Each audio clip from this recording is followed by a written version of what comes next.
J-Bone here, and it is time to recap and review the wild 2023 British Grand Prix. Let's kick things off with everybody's favorite summarization. Here's the 2023 British Grand Prix in 60 seconds. Max Verstappen started the race P1, and incredibly, the two McLarens of Lando Norris and Oscar Piastri started P2 and P3 respectively.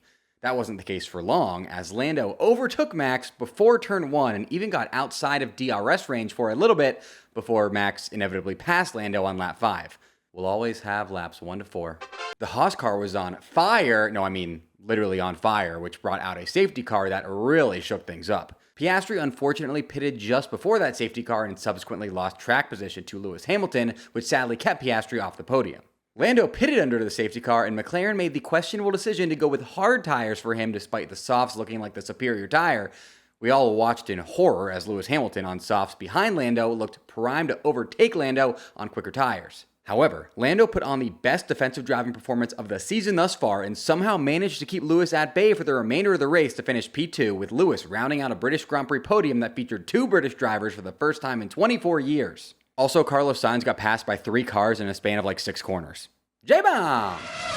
Now let's dive into all that in a bit more detail. But first, my producer and brother, Producer Jeff, was at the British Grand Prix. Producer Jeff, what a wild race, huh? Hey J-Bone, I'm at the podium ceremony. Here comes Lando! By the way, if we can get 2,000 likes on this video, I will put out a video in which I finally reveal who my favorite driver and team are, so make sure to toss this video a like and subscribe. J-Bone here. Now, this news just dropped while producer Jeff was producing the British Grand Prix recap, but it was so big that I had to record this special video to send to him for him to put in there. Major groundbreaking breaking news, Daniel Ricciardo is back in Formula One. He has now replaced Nick de Vries at AlphaTauri, effective immediately. We all thought this might be coming. We've been speculating about it for quite some time now, but pretty much ever since Daniel Ricciardo took that third driver seat at Red Bull. I think Checo, Yuki, and Nick all knew that if they didn't produce some results, that they had a guy, a very experienced guy, a multi-race winner, waiting behind them, ready to take their spot. A guy who's also very hungry because he is used to being a Formula One driver and he doesn't have a seat in Formula One. So yes, it is official. I feel bad for Nick de Vries. I was really hoping that they would at least give him until after his home Grand Prix at Zandvoort because, if you're a rookie in F1, it'd be really nice to just go and see the home fans cheering for you. I was hoping he'd get that experience, but in the end, Red Bull thought that because of his performances, he didn't deserve to have the seat long enough to get that. So do feel bad about that, but gotta be honest, having Daniel Ricciardo back in Formula One is just great for everybody. Netflix is absolutely ecstatic right now. Their main guy is back in the sport. They could not be more thrilled. And I, for one, am just happy we get to see Daniel Ricciardo race around Las Vegas because he was so happy about the Vegas race when it was announced. Looks like he gets to do it. Daniel Ricciardo is back in Formula One. In my British Grand preview, I gave you 4 Formula One team-specific storylines to follow for the 2023 British Grand Prix. Let's see how those shaped up. Your first storyline to follow was, is Red Bull about to make Formula One history at the British Grand Prix? And they, of course, did. Max Verstappen won the British Grand Prix to tie Red Bull with the 1988 McLaren team for the most consecutive victories for a constructor in Formula One history at 11 wins in a row. An interesting tidbit I discovered this past weekend is that this actually was Red Bull's first British GP win since 2012 when Mark Webber won, which is pretty crazy to think about considering how dominant Red Bull had been lately. Red Bull now have their sights set on breaking that tie with what will hopefully and likely be a record-setting 12th win in a row at the upcoming Hungarian Grand Prix.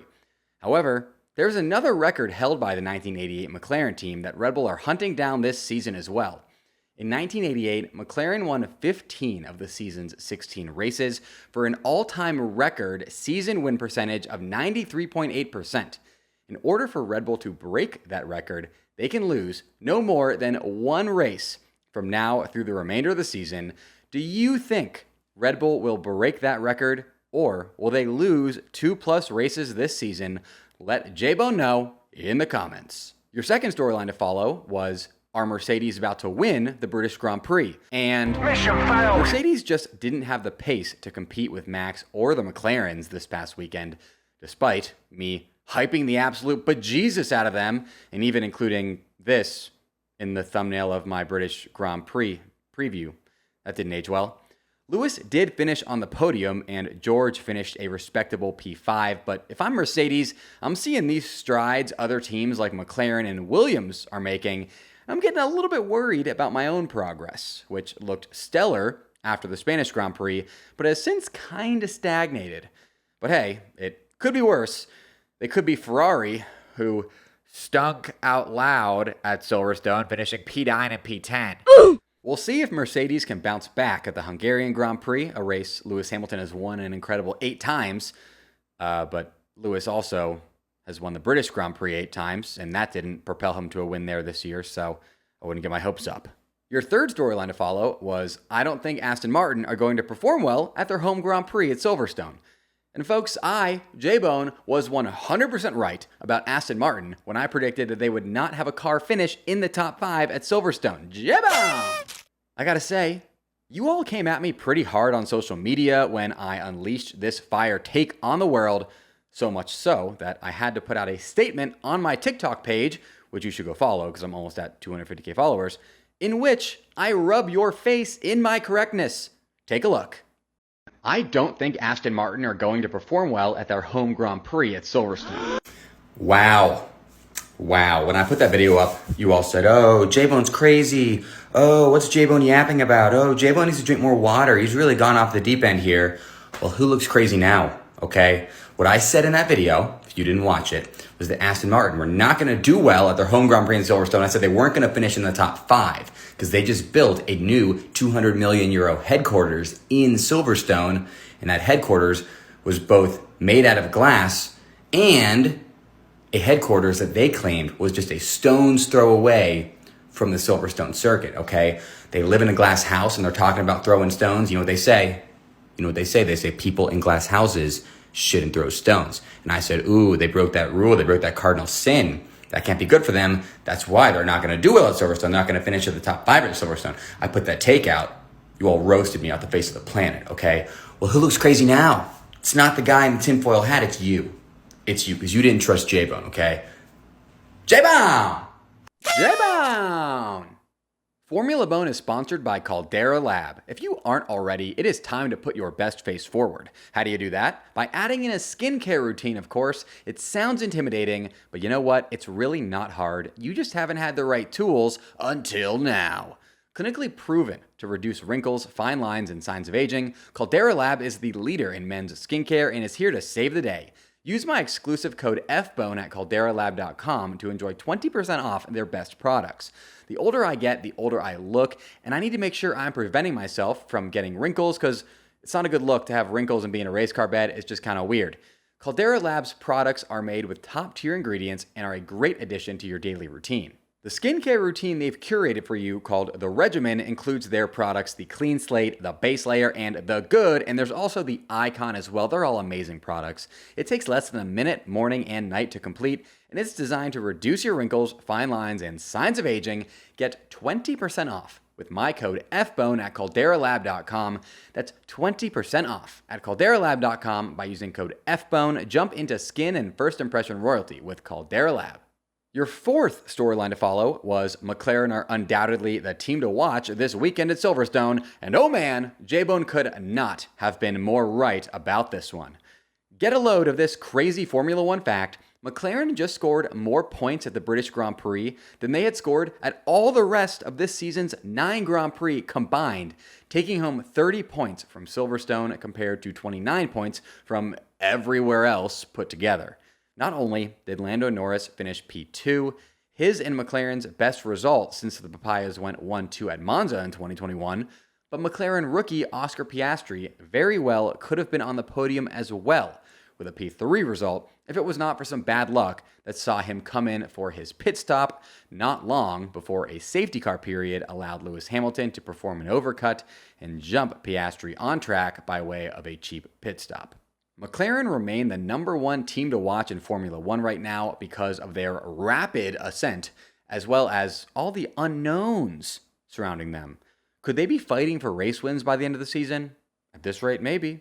Are they straight line speed and high speed corner merchants who are about to be absolutely exposed in Hungary, which does not play to those strengths? Maybe.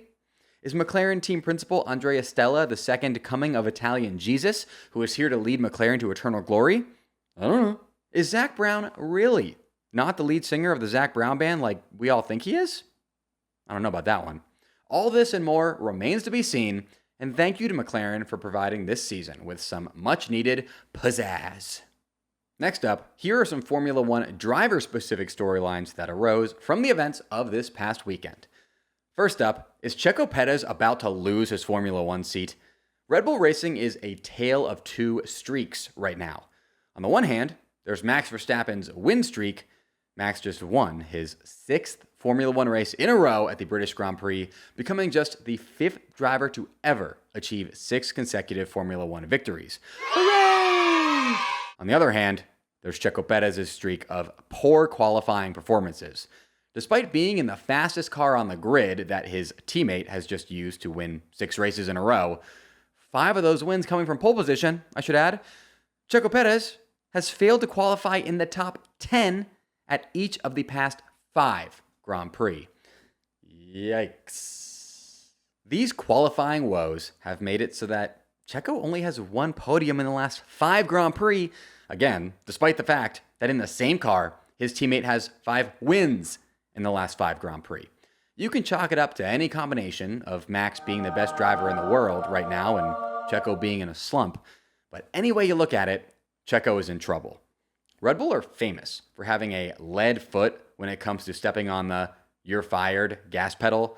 Look no further than Pierre Gasly and Alex Albon, who were both only on Red Bull for a cup of coffee before being demoted, and arguably, neither of them had as bad a streak of performances as Checo is currently in the middle of.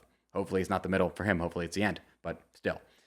Inarguably, I must add, neither of them won a race for Red Bull, and Checo did win 2 races earlier this season.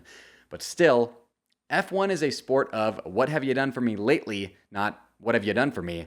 So if I'm Checo, I'm worried about my seat right now, especially with Daniel Ricciardo right there behind him.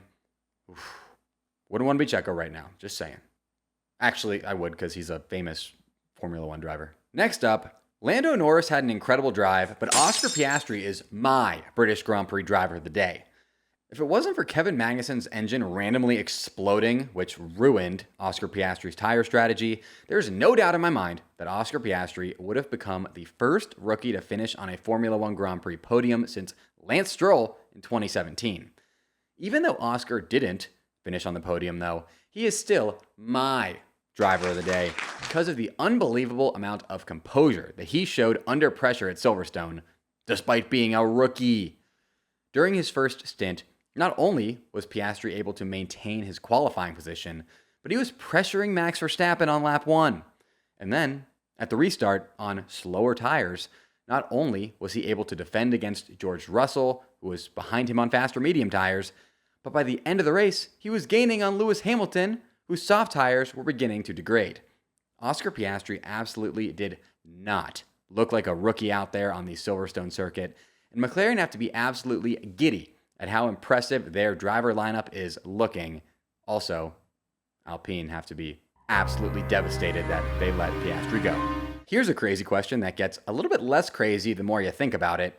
Do McLaren currently have the most promising driver lineup in Formula One? Let me know your thoughts in the comments. Next up, here's how my 3 bona fide race predictions fared at the 2023 British Grand Prix. My first race prediction was that Lewis Hamilton would finish in the top 2 at the British Grand Prix, and he would have if Lando Norris didn't put on one of the best defensive driving displays the sport has seen in quite some time. I was so torn while watching the race because I simultaneously wanted Lando to defend against Lewis and finish P2, but also I wanted my bona fide prediction to come true. So I'm not sure if that was a win-win situation for me or a lose-lose situation, but it was a situation. That I do know. My second race prediction was that the British Grand Prix podium will consist of 3 different constructors, and ding ding, J-Bone got that one right. Jebba! And now that McLaren look like they'll be hanging around with the big boys for the rest of the season, I think we'll be seeing a lot more of this, which is undeniably awesome. My third race prediction was that Nico Hülkenberg would finish in the points at a Grand Prix for just the second time this season, and he maybe would have if Checo and Nick de Vries didn't apparently have some sort of vendetta against him that led both drivers to decide to run into him during the race. Very rude. You also may remember that I predicted the British Grand Prix's top 5 finishers, and my predictions were as follows: P5 George Russell, P4 Checo Perez, P3 Charles Leclerc, P2 Lewis Hamilton, P1 Max Verstappen. And how my 5, 4, 3, 2, 1 ended up was actually 5, 6, 9, 3, 1. McLaren keep ruining my predictions. And I know, though, that if I do predict them to finish in the top 5 at the next Grand Prix, they won't. So that just puts me in a weird predicament over here where I'm just going to probably keep being wrong forever. There is no I in team, but there is one in Indeed. And that's the hiring platform you need to build yours. When you're hiring, you need Indeed. Indeed is the hiring platform where you can attract, interview, and hire all in one convenient place instead of spending hours on multiple job sites searching for candidates with the right skills. Indeed is a powerful hiring platform that can help you do it all. Something that I love about Indeed, and the reason that I use it to hire, is that it makes hiring all in one place so unbelievably easy, because Indeed's hiring platform matches you with quality candidates instantly. Indeed is truly an unbelievably powerful hiring platform and is the #1 source of hires in all of the United States, according to Talent Nest. Start hiring now with a $75 sponsored job credit to upgrade your job post at Indeed.com/FBone. Offer good for a limited time. Claim your $75 credit now at Indeed.com/FBone. Just go to Indeed.com/FBone and support the show by saying that you heard about it on Formula Bone. Indeed.com/FBone. Terms and conditions apply. Need to hire? You need Indeed. Check it out.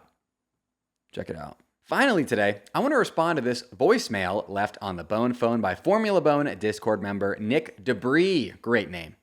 If you want your message featured on the Bone phone, simply join the Formula Bone Discord via the link in the description and submit a voice memo in the Bone phone submissions channel. You should also just join my Discord even if you don't want to be featured on the Bone phone, because my Discord is awesome and allows you to talk F1 with over 1,000 Formula One fans from literally all over the world. It's a great place. Join my Discord, link in the description. Here's the call. Hello, Jabon. I hope you're doing alright. I wanted to ask your opinion on McLaren this weekend because they seem to be the talk of the bunch in the paddock. And I wanted to ask you, do you think that their performances will only improve and they'll eventually secure more podiums? Or will they just go back to being mid-table and this was just like a one-race miracle? Kind of like how it looks like Alpine is having a bit of a stinker after their Monaco podium. I think there's a huge difference between what's going on with McLaren that led to Lando's shock British Grand Prix podium and what went on with Alpine that led to Esti Bestie's shock Monaco Grand Prix podium. Alpine's podium in Monaco was pretty much entirely a consequence of Esteban Ocon putting in an incredible lap in qualifying that led to him starting the Grand Prix in a podium position that he was only able to defend because Monaco is such a difficult circuit at which to overtake. Ocon also got some help from Charles Leclerc's Monaco curse, the rain, and Carlos Sainz being an overly aggressive Chad. I don't like using the term fluke here because that kind of takes away from Ocon's accomplishment, but it was kind of a fluke, which can be evidenced by the fact that in the 4 races since finishing on the podium at P3 in Monaco, Alpine have not finished higher than P8, and they just double DNF'd at Silverstone. On the other hand, Lando's podium at Silverstone came as a result of McLaren incrementally improving their car over the course of the past couple races. They introduced a radical upgrade set to Lando's car ahead of the Austrian Grand Prix that propelled him to a season-best P4 finish, and then they added that upgrade set to Oscar Piastri's car along with some additional upgrades to both cars for Silverstone that led to the McLarens qualifying P2 and P3 and would have most likely had them both on the podium if, again, it weren't for bad timing with Oscar Piastri's pit stop. It's hard to predict whether or not McLaren will only improve going forward. Silverstone suited their car well, as did the cloudy weather conditions, and also other teams will be upgrading their cars throughout the rest of the season and could easily pull off equally impressive upgrade successes as McLaren's. However, Unlike with Alpine's surprise podium, McLaren's was not a fluke. No offense, Esty Bestie. The fact that McLaren are on an amazing path upwards right now should have Mercedes, Aston Martin, and Ferrari worried, as there is a lot of time left for McLaren to shoot up the World Constructors' Championship leaderboard. Subscribe now so that I can see you back here next week for my Hungarian Grand Prix review, where I'll give you everything you need to know before you watch the Hungarian Grand Prix, including my bona fide race predictions. Special shout out to my top Patreon supporters and YouTube channel members, Kolky, @RatedBookie, and Glow. If you want your name shouted out in all of my videos, along with a bunch of other awesome perks, hit up the Patreon and or YouTube channel member links in the description of this episode. Until next time, folks, J-Bong! J-Bong!